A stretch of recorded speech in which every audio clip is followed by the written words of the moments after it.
ni Joshua ang comment.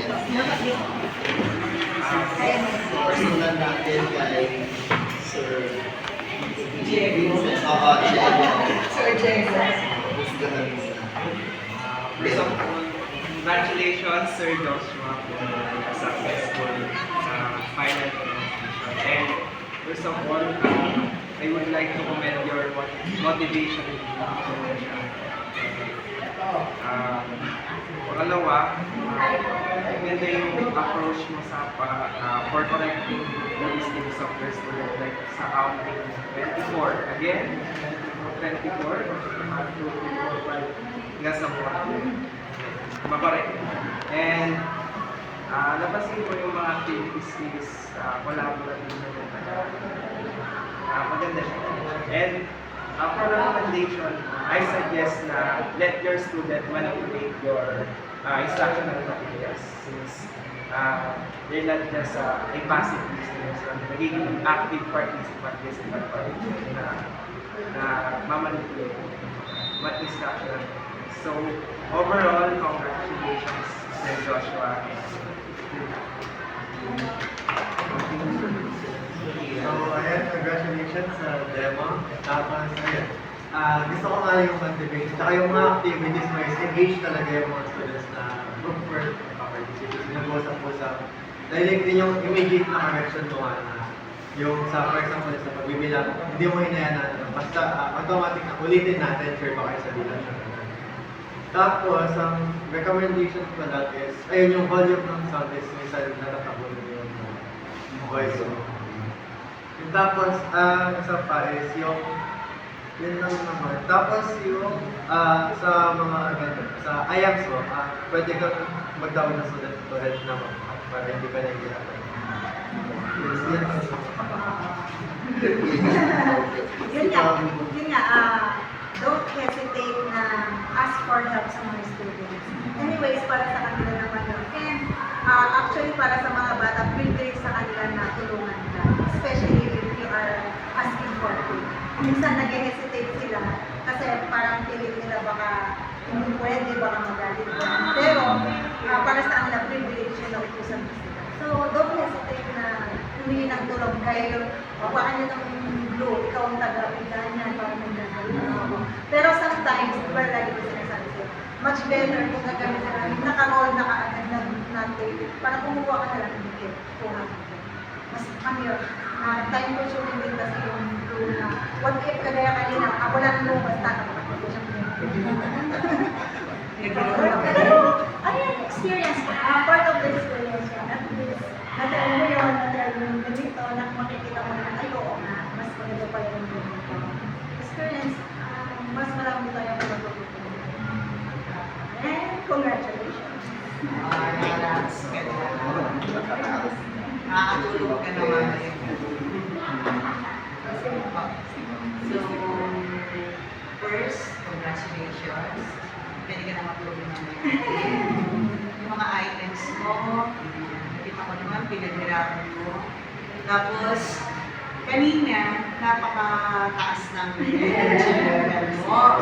Kailangan ba siya energy? Oo, talagang yung energy niya. Naubos yata sa pagbibigyan. Ang taas, akala ko hanggang dulo, talagang gano'n mataas ang energy. Pagod ka, Naano na po ako sa pagbibigyan. I suggest, sana kung ang ginano mo na lang is, yung isa na lang sana ikaw ang nag-model sa kanila. Tapos yung susok na lang na gano'n. Oo, yung parang chart, tapos gaganyan na lang. Tapos yung susunod na mga activities mo, yung mga bata sa board, kahit nagbigay ka lang ng sketch tape po, sila na magdadala mo. Kasi from that, makukuha na nila yung lesson mo kung ano gusto mo palabasin sa mga activities. And then, engaging sila, pero hindi mo kasi hinayaan na sila ang gumawa, sila ang magtrabaho. Dapat, sabi nga naman, provide more opportunities for the learners to participate. Pinagod mo sa inyo. Nagsipag ka masyado. Na overwhelmed siya sa bibigin. Oo. Anyway, naitawid ko naman, nakasagot naman yung mga bata, ibig sabihin, may naiintindihan sila. Tsaka hindi naman sila ganun ka-boring sa ating classroom kanina kasi nakikita namin kahit pa paano nagmumultiply sila. Ang galing nga nila mag-mental, ha? Oo nga, galing Ang galing nila mag-mental. Sabi ko, Hindi po, walang ano yun, sir, walang practice. parang sabi ko, kukuha pa lang ako ng lapis Kasi pero kami nang dalawang bilis. Sabagay, kasi kailangan na si Moby ay by nine. Oo, 35 plus 3 minus Natulad po ako sa bataan ko, bilis niya ako. Alam niyo ba, nanonood siguro na May mga language short siya. lessons na. so yun. Kaya nga, nagtilingan nga kami. Sabi ko, sir, ano gusto ko? Ang bilis. Magkakala nila, hindi na natin. Wala pong ano, sir, wala silang alam. So yun, congratulations. Thank you very much for this. Si Ma'am Vivian. Okay. Hanggang saan ba yun? Nandiyan lang ako to, kabaitan. Sa kanya ako nagkikipag-community. Sabi ko nga, gusto ko energy, pero hindi ko alam na ano ka niya. Yung kalma niya. Ay, hindi ko na ito palaging tinatanong. Kumusta naman yung pakiramdam mo? After that, demo. Yun po ma'am. Nalaman. Ang Yes. sa akin na pinaka is Yes. makasurvive po talaga sa table. Makasurvive. Ayun po talaga ma'am. Ang Kasi good. ma'am, kaintindi din po ng oras na preparation po ma'am. So, ngayong last week po ma'am, diretso po yung ma'am. Kasi hindi po talaga yung sa And ngayon po ma'am, siguro I can say na ay finally. Hindi po ma'am, parang yun na survive po. O, halimbawa, ikaw yung ano yung things na gusto mo na, gusto performance mo na, gusto mo mag-improve, paano ba? Sige nga. Sabi nga po ng mga is, Na-realize mo na rin. kumbaga parang, yeah, I'll give chance to others, especially the learners na sila po yung sinulungan ko. And, syempre as a teacher, kumbaga ano po yung guidance mo. Pero at the same time, parang yun po, wala ko na-realize na mas, Pagod ka niya, medyo napagod. since we are not practice the things po, parang, yung mga learners po talaga. Kumbaga parang ikaw lang po yung taga-support ko. Yeah. Maganda yung lesson mo, sa yung laban mo, sa mag-iip ka na.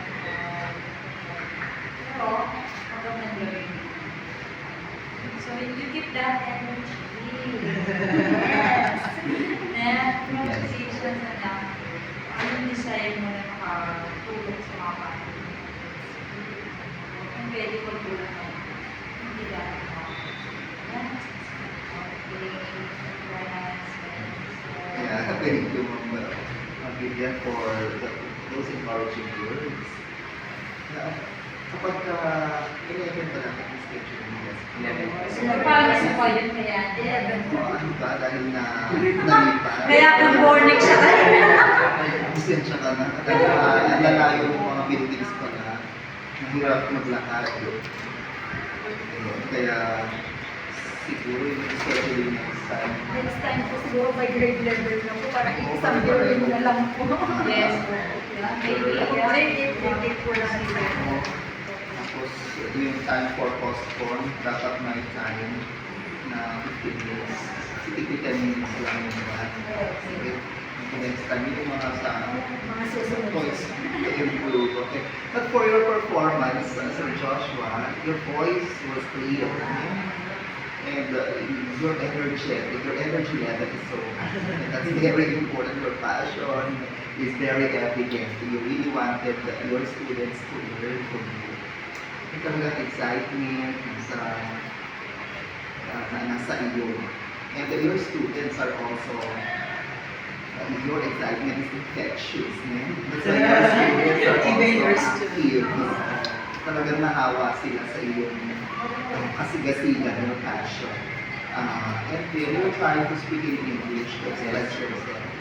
And that's a good attitude to improve, to try speaking in English. Although we don't really usually in our regular math class, we're teaching math in the local and the language that the students understand.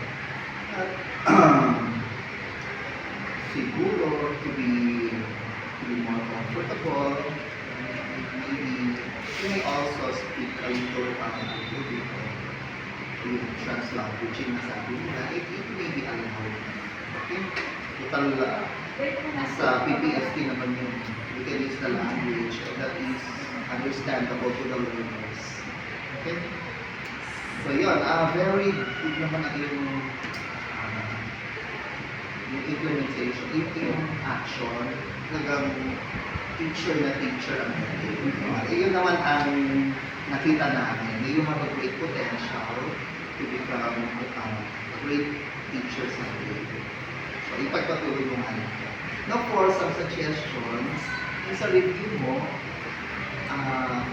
hindi naman kailangan na we don't necessarily review the topics discussed the day before, yung yesterday's class. Not necessarily. Basta dapat connected siya dito sa lesson mo. Yun, yung multiplication, yung nag-multiply, that's good. Ano ba ba pwedeng i-review nila dyan? Yung mga, ano ba silang previous accounting sa project drawing? Wala pa. Wala pang grade 7. Algebra po kasi bago na din. Or even grade 7. Wala silang ganyan na. So, Sa grade 10 na po kasi dapat. ganyan. Chap siya. Okay. So, yung multiplication, related na sila multiply. And then, yung probability kasi, yung mga terms na yun, hindi nang gagamitin dun sa lesson mo. Kaya, makakalimutan din yun. Doon na lang sa next, parang next lesson yan na probability. Doon mo na lang review yung mga yun. Pwede yung reviewin mo lang related.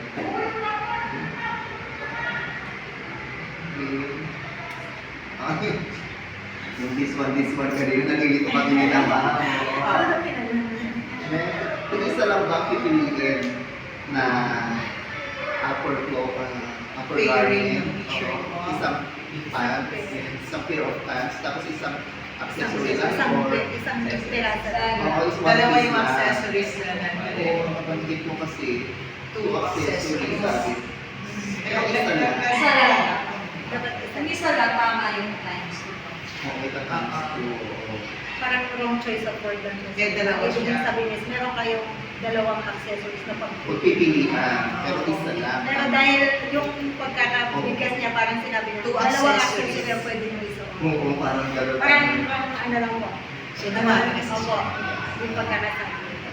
Okay, so yun, just be careful about it. And then use more efficient ways na representing. Yung number, pwede yung smaller number lang. Oo, para hindi. Pwede hanggang less than 20, para mamadali lang. Just to illustrate why the FCF works that way. Ba't ba kailangan i-multiply? At tapos yung tree diagram, kung may branch ang mga yan from starting, natin sa Nawala yung Nawala. araw na. Dapat may branch. Hindi sa iisa lang. Hindi na siya diagram. Ako lang po sa space. Oo, Oo, nagkulang.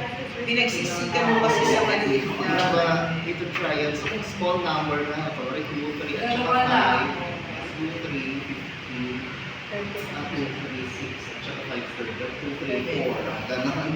So, small, okay, 2 and 3, dalawa muna.